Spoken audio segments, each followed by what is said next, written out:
میرا یہ قدم تمام اولیاء کرام کی گردن پر ہے۔ ایک مرتبہ محلہ حلبہ میں اپنے مہمان خانے میں وعظ فرماتے ہوئے حضور سیدنا غوث اعظم پر اچانک حالت کشف طاری ہوئی۔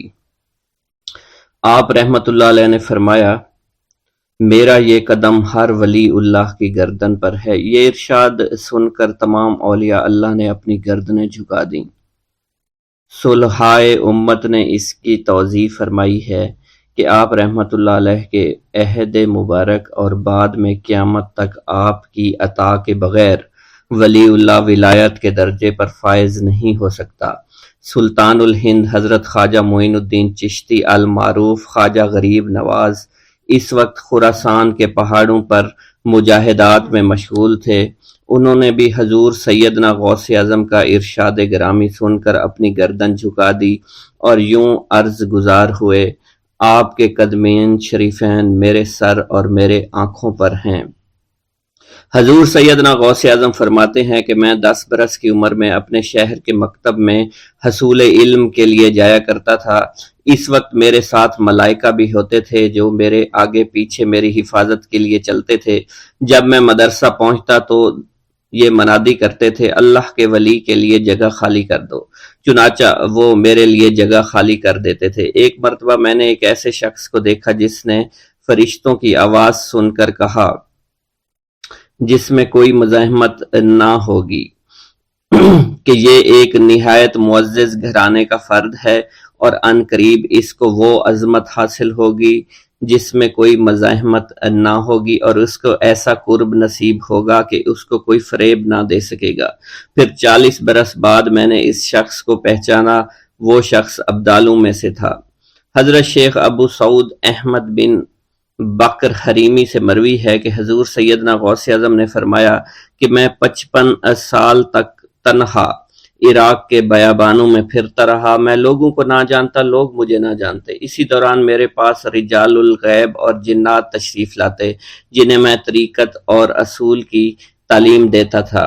ابتدا میں جب میں عراق میں داخل ہوا تو حضرت خضر میرے ہم سفر بنے، اور بعد میں اس وقت ان کو پہچانتا نہ تھا، اور اس کے ساتھ میرا معاہدہ ہوا کہ میں ان کے کسی حکم کی خلاف ورزی نہیں کروں گا۔ ایک مرتبہ انہوں نے مجھے ایک جگہ بیٹھنے کا حکم دیا اور میں اس جگہ 3 سال تک بیٹھا رہا۔ سال میں ایک مرتبہ حضرت خضر میرے پاس تشریف لاتے، فرماتے کہ یہی تیرا مقام ہے جہاں تجھے پہنچایا گیا ہے۔ اس عرصہ کے دوران تمام نفسانی خواہشات مجھ پر انسانی شکل میں وارد ہوئیں، لیکن اللہ عز و جل نے مجھے ہر موقع پر استقامت عطا فرمائی اور مجھے ان خرافات سے بچائے رکھا۔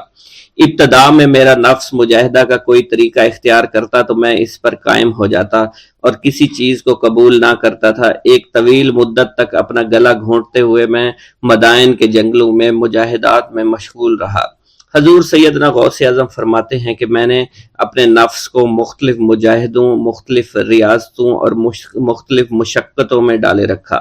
1 سال تک میں گری ہوئی چیزیں اٹھا کر کھاتا رہا، دوسرے سال پانی پر گزارا کیا، اور تیسرے سال نہ میں نے کچھ کھایا، نہ پیا اور نہ ہی سویا۔ ایک مرتبہ شدید سردی کی وجہ سے میں ایوان کسریٰ کے کھنڈرات میں سویا تو رات بھر میں 40 مرتبہ طبیعت خراب ہوئی۔ حضور سیدنا غوث اعظم فرماتے ہیں، ہر سال ایک بزرگ آتے اور وہ مجھے جبہ دے کر چلے جاتے۔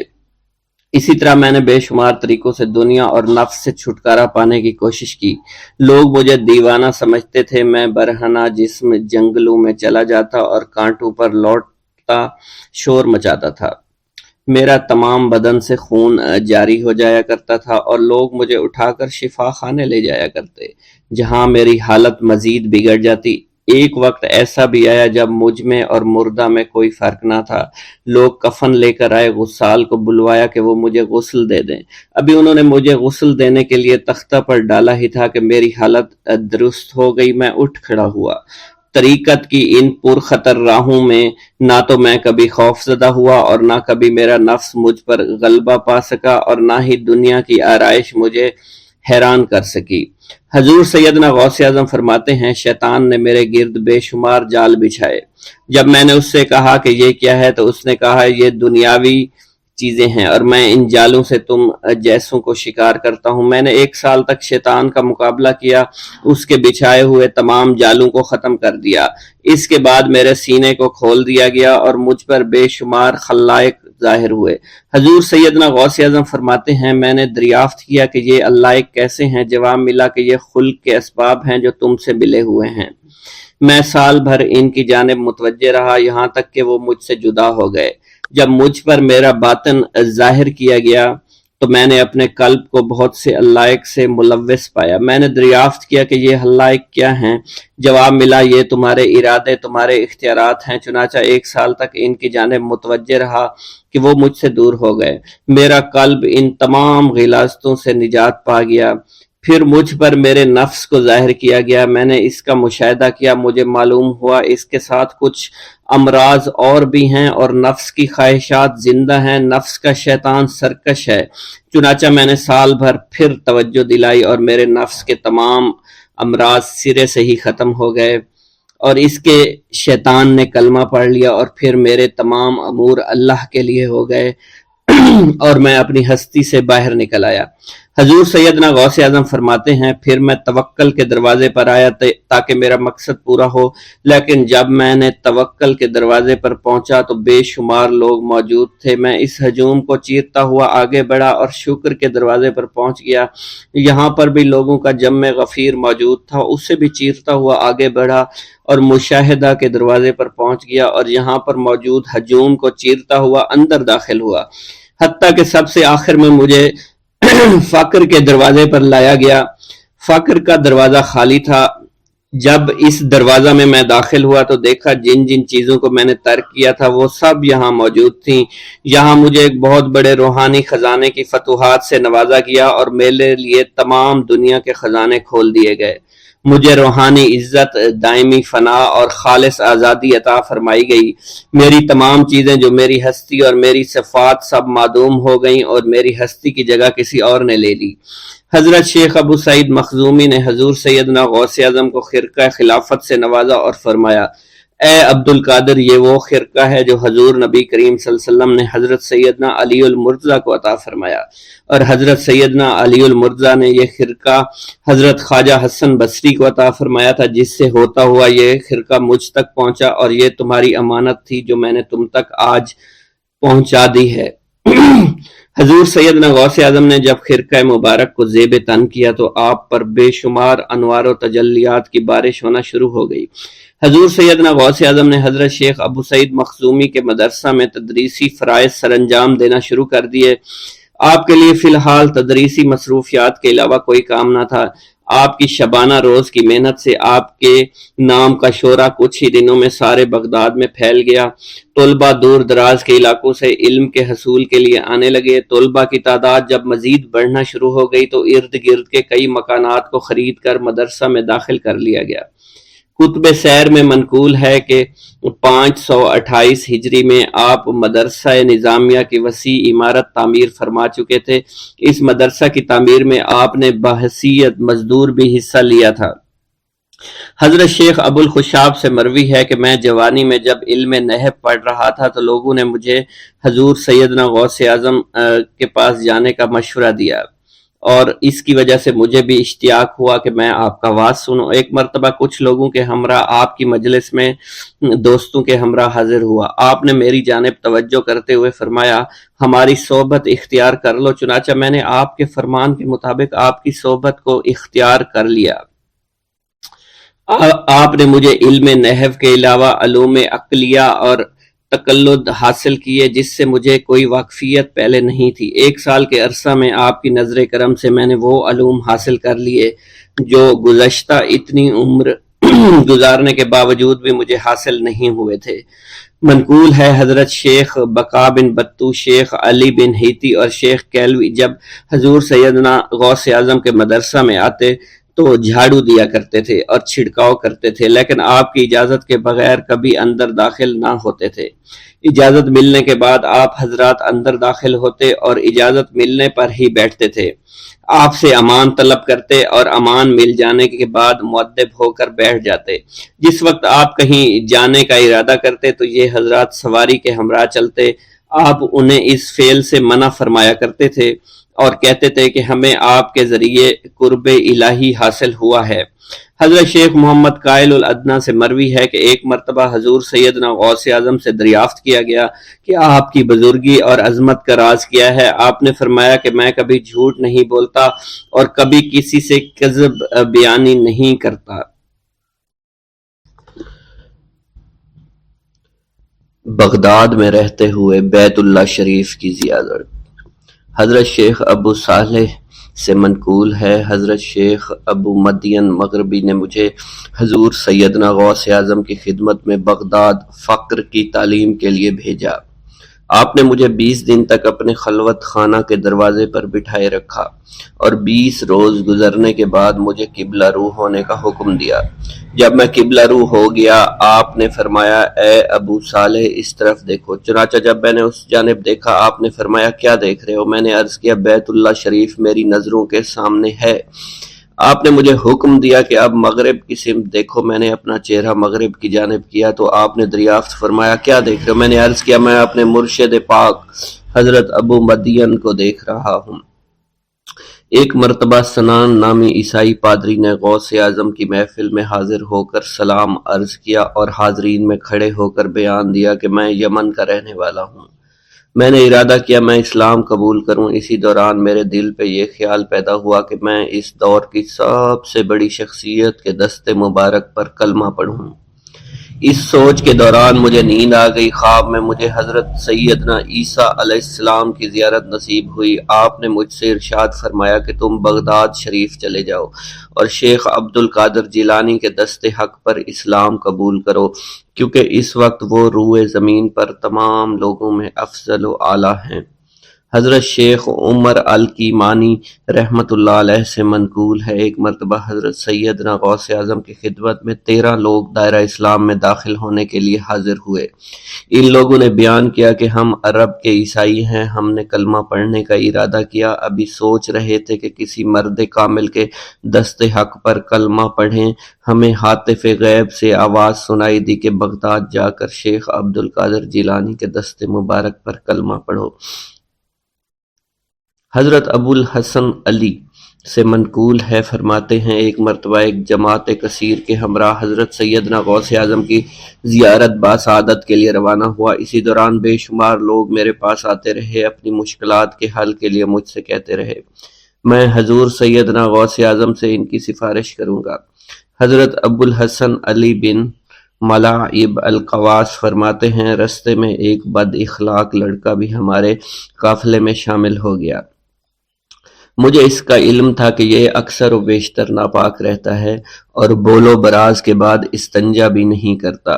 حسن اتفاق کے حضور سیدنا غوث اعظم سے بھی رستہ میں ملاقات ہو گئی۔ حضرت ابو الحسن علی فرماتے ہیں میں نے حضور سیدنا غوث اعظم کی خدمت میں لوگوں کے پیغامات پہنچائے اور پھر مجھ سمیت میرے ساتھ تمام موجودہ لوگوں نے آپ کے ہاتھ مبارک کو ازراہ عقیدت چومنا شروع کر دیا۔ وہ فرماتے ہیں جب اس بد اخلاق لڑکے نے حضور صلی اللہ علیہ وسلم حضور سیدنا غوث اعظم رحمۃ اللہ علیہ کا ہاتھ مبارک چوما تو بے ہوش ہو کر زمین پر گر پڑا۔ جب اس کو ہوش آیا تو اس کے چہرہ پر داڑھی نمودار ہو چکی تھی اور اس نے آپ کے دست حق پر توبہ کی، پھر اس کا شمار نیکوں میں ہوا۔ حضرت شیخ زین الدین فرماتے ہیں میں نے حضور سیدنا غوث اعظم سے علم حاصل کیا۔ اللہ عز و جل نے مجھے 1 سال میں اتنا علم دیا کہ دوسروں کو وہ علم 20 سال میں بھی نصیب نہ ہوا ہوگا۔ میں نے آپ سے مصر جانے کی اجازت طلب کی تو آپ نے فرمایا دمشق پہنچ کر غازیوں کو مصر میں داخل ہونے کے لیے تیار پائے گا تاکہ اس پر قابض ہو جائیں، مگر ان سے کہنا وہ ہرگز کامیاب نہیں ہوں گے، ہاں دوسری مرتبہ وہ ضرور کامیاب ہوں گے۔ حضرت شیخ زین الدین فرماتے ہیں جب میں دمشق پہنچا میں نے وہی حال پایا۔ آپ نے بیان فرمایا میں نے ان سے کہا تو وہ نہ رکے۔ جب میں مصر پہنچا میں نے خلیفہ کو ان کو مقابلے کے لیے تیار کیا۔ میں نے خلیفہ سے کہا گھبراؤ نہیں، تم کامیاب ہو جاؤ گے۔ جب غازی مصر پہنچے تو ان کو شکست ہوئی۔ شیخ زین الدین فرماتے ہیں خلیفہ نے مجھے اپنا ندیم خاص مقرر کر دیا اور اپنے ہر راز سے مجھے واقفیت دے دی۔ پھر دوسری مرتبہ غازی آئے، انہوں نے مصر پر قبضہ کر لیا۔ مجھے حضور سیدنا غوث اعظم کے قول کے مطابق ہر ایک سے 1.5 لاکھ دینار ملے۔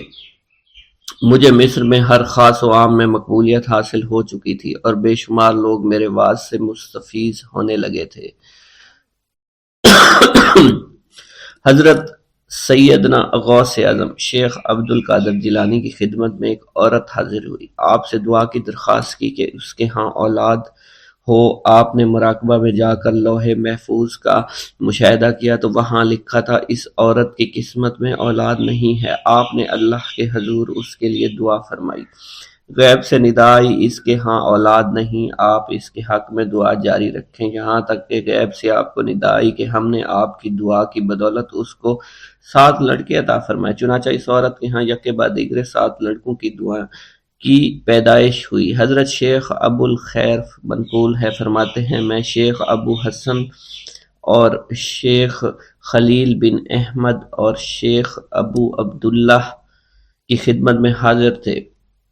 آپ نے فرمایا تم سب اپنی اپنی حاجات بیان کرو، میں انشاءاللہ تمہاری حاجات پوری کروں گا۔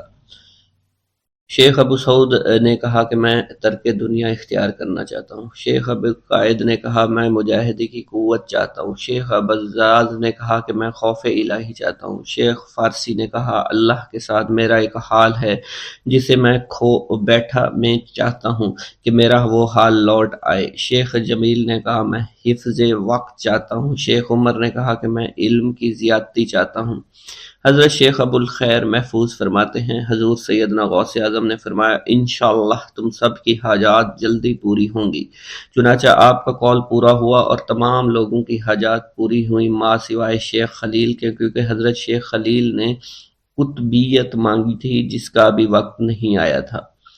حضرت ابو سعود فرماتے ہیں حضرت شیخ حماد دباس کی خدمت میں حاضر ہو کر عرض کیا حضور میں ملک شام کی جانب مال تجارت لے کر جانا چاہتا ہوں اور میرا یہ قافلہ تیار ہے، میرے پاس 700 دینار کا مال ہے۔ حضرت شیخ حماد دباس نے فرمایا اگر تم اس سال سفر کرو گے تو تم سفر میں ہی قتل کر دیے جاؤ گے اور تمہارا تمام مال و اسباب لوٹ لیا جائے گا۔ حضرت حماد عباس کی بات سن کر وہ تاجر حضور سیدنا غوث اعظم کی خدمت میں حاضر ہوا اور حضرت حماد باس کی بات بیان کر دی۔ آپ نے فرمایا کہ تم سفر پر جاؤ، میں تمہارا ضامن ہوں۔ آپ کا فرمان سن کر وہ سامان تجارت لے کر شام پہنچا۔ اپنا تمام مال فروخت کرنے کے بعد وہ تاجر اپنے کسی کام سے حلب گیا، وہاں ایک مقام پر اس نے 1000 دینار رکھ دیا اور حلب میں اپنی قیام گاہ پر واپس آ گیا۔ اس نے خواب میں دیکھا عرب بتوؤں نے ایک قافلہ لوٹا ہے، قافلہ کے کئی آدمیوں کو قتل کیا ہے جس میں وہ شامل ہے۔ اس کے بعد وہ بیدار ہوا، گھبرا کر اس جگہ پہنچا جہاں اس نے 1000 دینار رکھے تھے، اس کے دینار وہیں پر رکھے اس کو مل گئے۔ دینار لے کر واپس قیام گاہ پہنچا، بغداد شریف واپس جانے کی تیاری شروع کر دی۔ جب وہ تاجر بغداد شریف واپس پہنچا تو پہلے حضرت حماد عباس کی خدمت میں حاضر ہوا تو آپ نے فرمایا کہ تم پہلے حضور سیدنا غوث اعظم کی خدمت میں حاضر ہوا، کیونکہ وہ محبوب سبحانی ہیں، انہوں نے اللہ کے حضور تمہارے لیے 70 مرتبہ دعا مانگی یہاں تک کہ تمہاری حقیقت کو خواب میں بدل دیا گیا۔ وہ تاجر آپ کی خدمت میں حاضر ہوا اور آپ نے حضرت حماد عباس کی بات کی تصدیق کی۔ بسم اللہ الرحمن الرحیم۔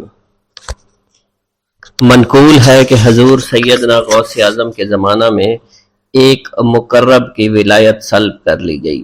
سب چھوٹے بڑے اس کو حقارت کی نگاہ سے دیکھنے لگے۔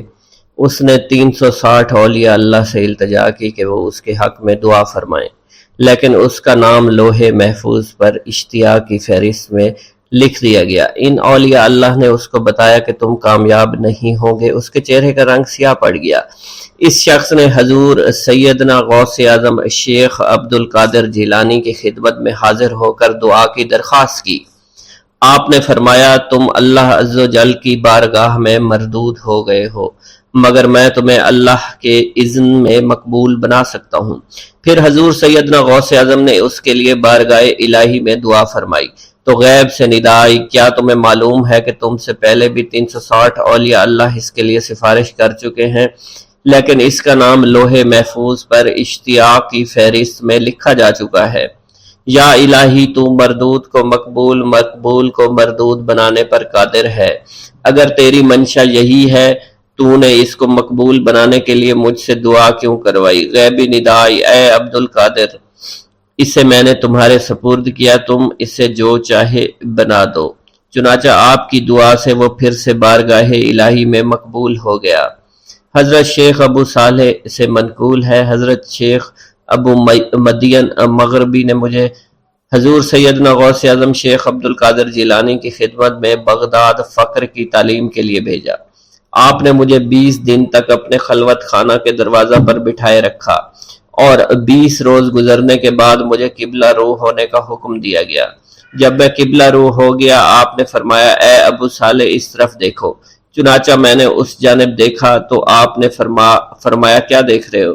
میں نے عرض کیا بیت اللہ شریف میری نگاہوں کے سامنے ہے۔ آپ نے مجھے حکم دیا کہ اب مغرب کی سمت دیکھو۔ میں نے اپنا چہرہ مغرب کی جانب کیا تو آپ نے فرمایا کہ اب کیا دیکھ رہے ہو؟ میں نے عرض کیا کہ میں اپنے مرشد پاک حضرت ابو مدین کو دیکھ رہا ہوں۔ ایک مرتبہ سنان نامی عیسائی پادری نے حضور سیدنا غوث اعظم کی محفل میں حاضر ہو کر سلام عرض کیا۔ حاضرین کھڑے ہو کر بیان دیا کہ میں یمن کا رہنے والا ہوں، میں نے ارادہ کیا کہ میں اسلام قبول کروں گا۔ اسی دوران میرے دل میں خیال پیدا ہوا میں اس دور کی سب سے بہترین شخصیت کے دست مبارک پر کلمہ پڑھوں۔ اسی سوچ کے دوران مجھے نیند آ گئی۔ خواب میں مجھے حضور سیدنا عیسیٰ کی زیارت نصیب ہوئی۔ آپ علیہ السلام نے مجھ سے ارشاد فرمایا، بغداد چلے جاؤ، شیخ عبد القادر کے دست حق پر اسلام قبول کرو، کیونکہ اس وقت وہ روئے زمین پر تمام لوگوں میں افضل اور اعلیٰ ہیں۔ حضرت شیخ عمر الحکیمانی سے منقول ہے، ایک مرتبہ حضور سیدنا غوث اعظم کی خدمت میں 13 لوگ دائرہ اسلام میں داخل ہونے کے لیے حاضر ہوئے۔ ان لوگوں نے بیان کیا کہ ہم عرب کے عیسائی ہیں اور ہم نے کلمہ پڑھنے کا ارادہ کر لیا ہے۔ ابھی یہ سوچ ہی رہے تھے کہ کس مرد کامل کے دست حق پر کلمہ پڑھیں گے، ہمیں ہاتف غیب سے آواز سنائی دی کہ بغداد جا کر شیخ عبد القادر جیلانی کے دست مبارک پر کلمہ پڑھو۔ حضرت شیخ زین الدین ابو الحسن علی بن ابی طاہر سے مروی ہے، فرماتے ہیں میں نے حضور سیدنا غوث اعظم سے علم حاصل کیا۔ اللہ عز و جل نے مجھے 1 سال میں اتنا علم دیا کہ دوسروں کو وہ علم 20 سال میں بھی نصیب نہ ہوا ہوگا۔ میں نے آپ سے مصر جانے کی اجازت طلب کی۔ آپ نے فرمایا تو دمشق پہنچ کر غازیوں کو مصر میں داخل ہونے کے لیے تیار پائے گا تاکہ اس پر قبضہ ہو جائے، مگر ان سے کہنا کہ وہ ہرگز کامیاب نہ ہوں گے، ہاں دوسری مرتبہ وہ کامیاب ہو جائیں گے۔ حضرت شیخ زین الدین فرماتے ہیں جب میں دمشق پہنچا میں نے وہی حال پایا جو آپ نے بیان فرمایا تھا۔ میں نے ان سے کہا تو وہیں نہ رکے۔ جب میں مصر پہنچا تو میں نے خلیفہ کو ان کو مقابلے کے لیے تیار پایا۔ میں نے خلیفہ سے کہا گھبراؤ نہیں، کامیاب ہو جاؤ گے۔ وہ فرماتے ہیں خلیفہ نے مجھے اپنا ندیم خاص مقرر فرمایا اور اپنے ہر راز سے مجھے واقفیت دے دی۔ پھر دوسری مرتبہ غازی آئے، انہوں نے مصر پر قبضہ کر لیا۔ مجھے حضور سیدنا غوث کے قول کے مطابق ہر ایک سے 1.5 لاکھ دینار ملے۔ مجھے مصر میں ہر خاص و عام میں مقبولیت حاصل ہوئی اور بے شمار لوگ میرے واس سے مستفید ہونے لگے۔ حضرت شیخ ابو الخیر سے منقول ہے، فرماتے ہیں میں شیخ ابو محمد حسن، شیخ ابو قاسم، شیخ ابو حفظ کی خدمت میں حاضر ہوئے۔ آپ نے فرمایا تم سب اپنی اپنی حاجات بیان کرو، میں انشاءاللہ تمہاری حاجات پوری کروں گا۔ شیخ ابو سعید نے کہا کہ میں ترک دنیا اختیار کرنا چاہتا ہوں۔ شیخ ابن قائد وانی نے کہا کہ مجھے مجاہدے کی قوت عطا کر دیجئے۔ شیخ بزاز نے کہا خوف الہی چاہتا ہوں۔ شیخ فارسی نے کہا اللہ کے ساتھ میرا ایک حال ہے جسے میں کھو بیٹھا ہوں، چاہتا ہوں میرا وہ حال لوٹ آئے۔ شیخ جمیل نے کہا میں حفظ کرنا چاہتا ہوں۔ شیخ عمر نے کہا میں علم کی زیادتی چاہتا ہوں۔ شیخ خلیل نے کہا میں چاہتا ہوں مجھے موت نہ آئے، یہاں تک کہ مجھے مقام قطبیت پر فائز کیا جائے۔ شیخ ابو البرکات نے کہا کہ میں محبت الہی میں استغراق چاہتا ہوں۔ شیخ ابو عبداللہ نے کہا کہ میں نائب وزیر بننا چاہتا ہوں۔ شیخ ابو مفتوح نے کہا کہ میں خلیفہ کے گھر کا استاد بننا چاہتا ہوں۔ حضرت شیخ ابو الخیر فرماتے ہیں حضور سیدنا غوث اعظم نے فرمایا انشاءاللہ تم سب کی حاجات جلد پوری ہوں گی۔ چنانچہ آپ کا قول پورا ہوا اور تمام لوگوں کی حاجات پوری ہوئیں ماں سوائے شیخ خلیل کے، کیونکہ حضرت شیخ خلیل نے قطبیت مانگی تھی جس کا وقت ابھی نہیں آیا تھا۔ حضرت ابو السعد عبداللہ سے مروی ہے کہ میری کنواری بیٹی فاطمہ گھر کی چھت پر چڑھی تو اسے کوئی چیز اٹھا کر لے گئی۔ اس وقت میری بیٹی کی عمر 16 برس تھی۔ میں حضور سیدنا غوث اعظم شیخ عبد القادر جیلانی کی خدمت میں حاضر ہوا اور سارا ماجرا ان کے گوش گزار کر دیا۔ آپ نے فرمایا تم آج رات کو کرخ کے ویرانے میں جاؤ اور تل خمس 5واں ٹیلا کے پاس جا کر بیٹھ جاؤ اور اپنے ارد گرد دائرہ کھینچ لو۔ دائرہ کھینچتے وقت بسم اللہ علی نیت عبد القادر کے الفاظ پڑھنا۔ جب رات بڑھے گی جنوں کے گروہ مختلف شکلوں میں تیرے نزدیک سے گزریں گے، تم انہیں دیکھ کر خوف زدہ مت ہونا۔ جب صبح ہو جائے گی تو جنوں کا بادشاہ جماعت کے ہمراہ گزرے گا، وہ تجھ سے تیری حاجت پوچھے گا، تو اسے بتانا عبد القادر نے بھیجا ہے اور میری حاجت یہ ہے۔ ابو سعید فرماتے ہیں میں نے حکم کی تعمیل کی، آپ کے فرمان کے مطابق ڈراؤنی شکلوں والے لوگ گزرے مگر دائرہ کے نزدیک کوئی نہ آ سکا، یہاں تک کہ الس صبح جنوں کا بادشاہ گھوڑے پر سوار ہو کر آیا۔ اس کے ساتھ ایک کثیر جماعت بھی تھی۔ اس نے مجھ سے کہا میری حاجت پوچھی۔ میں نے اسے حضور سیدنا غوث اعظم کا پیغام پہنچاتے ہوئے کہا اور اپنی حاجت بیان کی۔ میری بات سن کر وہ بادشاہ گھوڑے سے اترا، زمین کو بوسہ دیتے ہوئے دائرہ کے کنارے بیٹھ گیا۔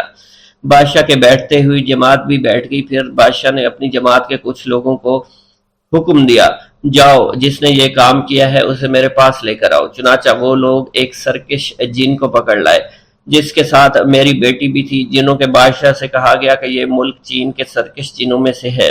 بادشاہ نے اس جن کو مخاطب کرتے ہوئے کہا کہ تمہیں قطب وقت کے قدموں کے نیچے سے لڑکی اٹھانے کی جرت کیوں کر پیش ہوئی؟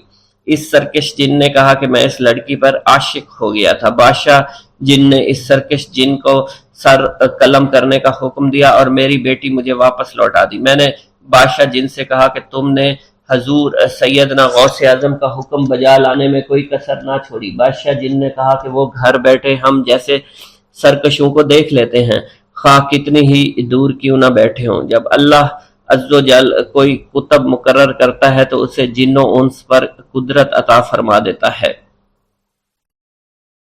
تفریح الخاطر میں منقول ہے حضور سیدنا غوث اعظم کے وصال کے بعد ایک شخص جو کہ عرصہ دراز سے مرشد کامل کی تلاش میں تھا اور وہ آپ کا شورا سننے کے بعد آپ کی خدمت میں بغداد شریف پہنچا۔ جب اس شخص کو معلوم ہوا کہ آپ وصال فرما گئے ہیں تو وہ آپ کی قبر مبارک پر حاضر ہوا اور آداب زیارت بجا لایا۔ آپ اپنی قبر مبارک سے باہر تشریف لائے، اس کا ہاتھ پکڑ کر اسے سلسلہ عالیہ قادریہ میں بیعت فرما دیا اور اس کی جانب خصوصی توجہ فرمائی۔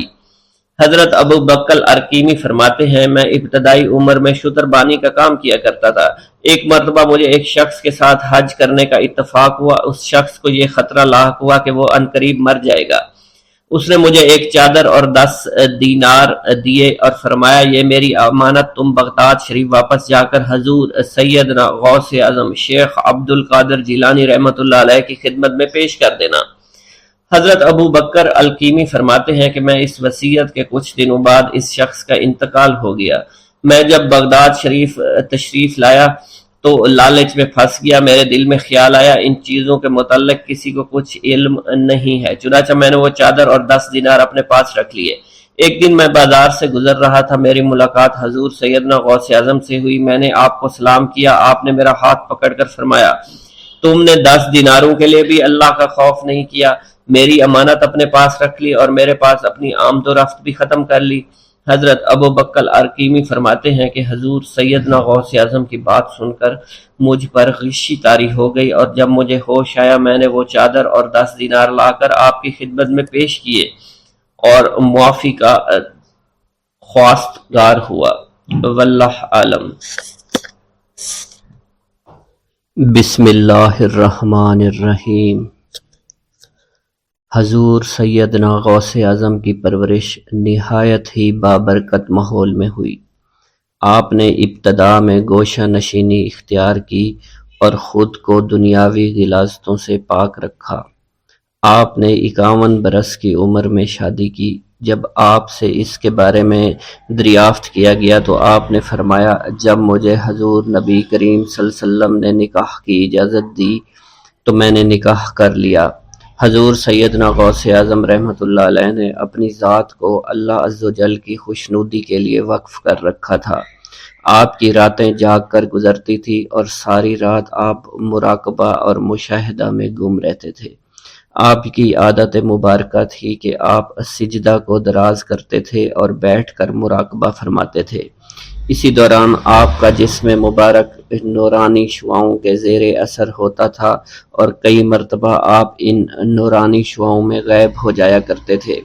حضور شیخ ابو عبداللہ بن حسنین بن ابی فضل فرماتے ہیں کہ سیدنا غوث اعظم کے بعض دہقانی مریدین ہر سال آپ کے لیے گیہوں بوتے تھے اور جائز طریقہ سے اسے پالتے تھے۔ پھر آپ کے بعض مریدین اسے پیستے، آپ کے لیے ہر روز 4 یا 5 روٹیاں پکاتے اور شام کو آپ کے پاس روٹیاں لے کر آتے تھے۔ آپ حاضرین میں ایک ایک ٹکڑا تقسیم کر دیتے اور جو بچ جاتا وہ اپنے لیے رکھ لیتے تھے۔ حضرت شیخ خضر حسینی سے منقول ہے کہ حضور سیدنا غوث اعظم نے ایک شکستہ دل فقیر کو دیکھا۔ آپ نے اس سے اس کی کیفیت کے متعلق دریافت کیا تو اس نے کہا کہ میں آج دریا کے کنارے گیا اور ملاح سے کہا کہ وہ مجھے دریا کے پار لے جائے۔ اس نے انکار کر دیا۔ میں اپنے اس افلاس کے سبب پریشان اور شکستہ دل ہوں۔ ابھی اس فقیر کا کلام جاری تھا کہ ایک شخص آپ کی خدمت میں حاضر ہوا اور 30 دینار آپ کی خدمت میں پیش کر دیے۔ آپ نے وہ دینار اس فقیر کو دے دیے اور فرمایا کہ اس ملاح سے کہنا کہ کسی فقیر کا سوال رد مت کیا کرے۔ حضرت شیخ معمر کا بیان ہے کہ میں نے حضور سیدنا غوث اعظم سے زیادہ کسی کو درگزر فرمانے والا نہیں دیکھا۔ آپ کی عطا کا یہ عالم تھا کہ ایک محفل میں 400 لوگوں کو ولایت کے مقام اعلیٰ تک پہنچا دیا کرتے تھے۔ بھوکوں کو کھانا کھلانا اور بیواؤں کی حاجت روائی کرنا آپ کا معمول تھا۔ جب کسی بیمار کے متعلق سنتے فوراً اس کی عیادت کے لیے تشریف لے جایا کرتے۔ فقراء کو آپ کے در سے بغیر سوال کیے عطا ہو جایا کرتا۔ حضور سیدنا غوث اعظم نے فرمایا کہ مخلوق سے کنارہ کشی سے قبل علم حاصل کرو، کیونکہ جو شخص علم کے بغیر عبادت کرتا ہے وہ اصلاح سے زیادہ فساد میں مبتلا ہو جاتا ہے۔ تمہیں چاہیے کہ شمع شریعت اپنے ہمراہ لے کر علم کی روشنی میں عمل کرو، پھر اللہ تعالیٰ تمہیں علم لدنی کا وارث بنا دے گا۔ جس سے تم ناواقف ہو، تمہیں چاہیے کہ تمام اسباب و ذرائع سے تعلق منقطع کر کے رشتہ داروں اور احباب سے جدائی اختیار کر لو، تاکہ تم اپنے زہد کی وجہ سے اپنے قوت باطنی اور اپنے حسن ادب کا مشاہدہ کر سکو۔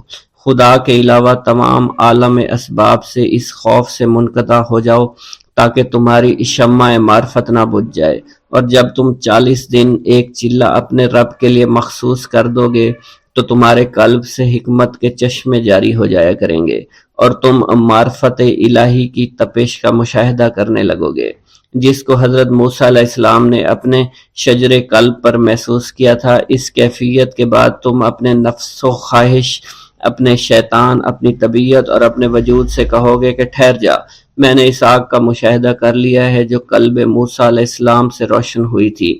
اس کے بعد تمہارے قلب میں باطن سے یہ آواز آنے لگے گی کہ میں ہی تمہارا رب ہوں، میری ہی عبادت کرو، میرے غیر کی اطاعت سے گریزاں ہو جاؤ، میرے سوا کسی سے تعلق مت رکھو، میری معرفت حاصل کر کے میرے غیر کو فراموش کر دو، غیر سے اعراض کر کے صرف میرے علم، میرے قرب، میرے ملک اور میری سلطنت کی جانب متوجہ رہو۔ جب تمہیں بقائے الہی حاصل ہو جائے تو تمہاری زبان پر اللہ تعالیٰ کا نام جاری ہو جائے گا اور تمہارے حجابات رفع ہو کر قلب سے کدورت زائل ہو جائے گی اور نفس کو مکمل سکون حاصل ہوگا۔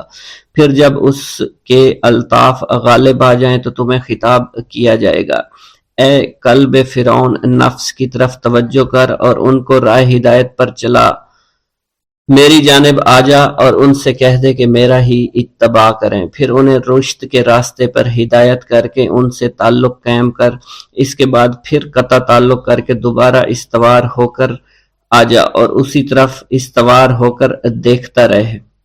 حضرت شیخ معمر سے منقول ہے، فرماتے ہیں ایک مرتبہ میں حضور سیدنا غوث اعظم کی خدمت میں حاضر تھا۔ آپ بیٹھے کچھ لکھ رہے تھے، اسی دوران چھت سے 3 مرتبہ مٹی گری۔ چوتھی مرتبہ ایسا ہوا تو آپ نے جلال میں آ کر اس جگہ دیکھا جہاں سے مٹی گر رہی تھی۔ اسی دوران ایک چوہا اس جگہ سے نیچے گرا اور مر گیا، اور یہ چوہا ہی وہاں سے مٹی کو کھود رہا تھا۔ حضرت شیخ عمر بن مسعود فرماتے ہیں حضور سیدنا غوث اعظم فرما رہے تھے، اسی دوران ایک چڑیا نے آپ کی قمیص پر بیٹ کر دی۔ آپ نے جلالی نظروں سے چڑیا کو دیکھا، چڑیا اسی وقت نیچے گری، مر گئی۔ آپ نے وضو سے فارغ ہونے کے بعد قمیص کے اس حصے کو دھویا، پھر اپنی قمیص مبارک اتار کر مجھے دی اور فرمایا اس کو فروخت کر کے اس کی رقم کو خیرات کر دو، یہ اسی کا بدلہ ہے۔ منقول ہے حضور سیدنا غوث اعظم کے زمانہ میں ایک بہت ہی گناہگار شخص تھا، لیکن اس کے دل میں آپ سے بے پناہ محبت تھی۔ جب اس کے مرنے کے بعد اس کو دفن کیا گیا تو قبر میں منکر نکیر نے سوالات کیے، تو اس نے ہر سوال کے جواب میں شیخ عبد القادر کہا۔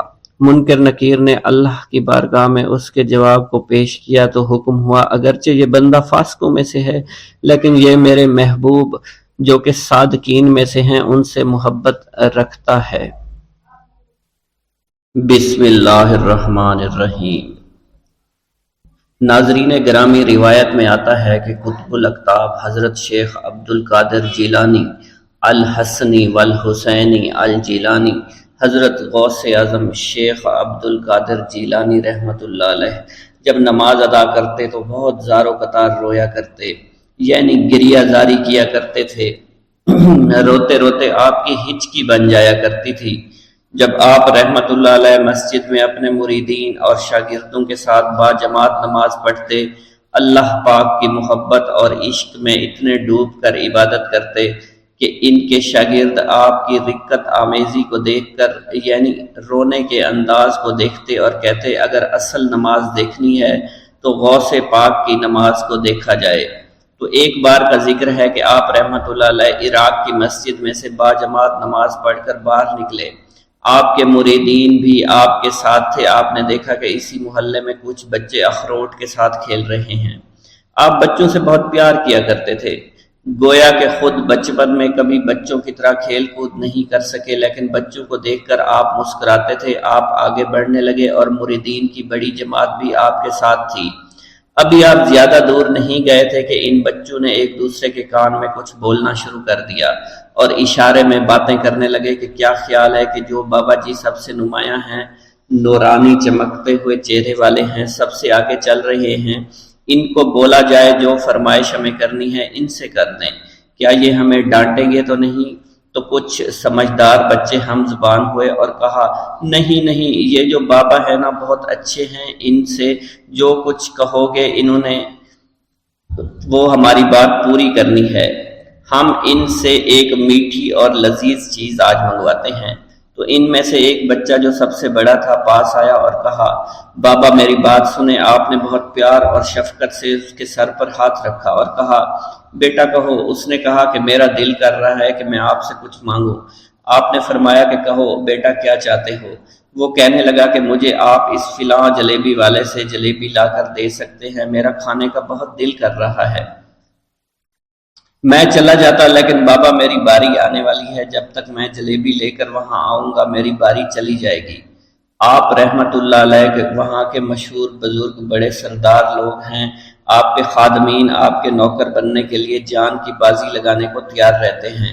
ادھر وہ بچے آپ کے رتبے کو بھی دیکھ رہے تھے اور یہ بھی دیکھ رہے تھے کہ آپ کون سی شخصیت ہے، لیکن پھر بھی اتنے سارے لوگوں کو چھوڑ کر آپ سے وہ بچہ کہتا ہے کہ بابا مجھے جلیبی لا کر دے دیں۔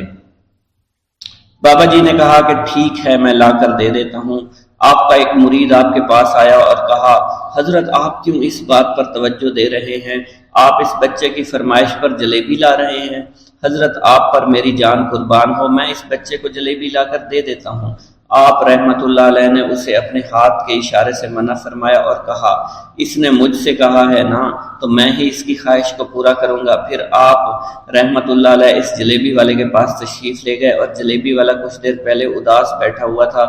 آپ رحمت اللہ علیہ اس کی دکان میں تشریف لے گئے تو وہ خوشی خوشی سے جھومنے لگا۔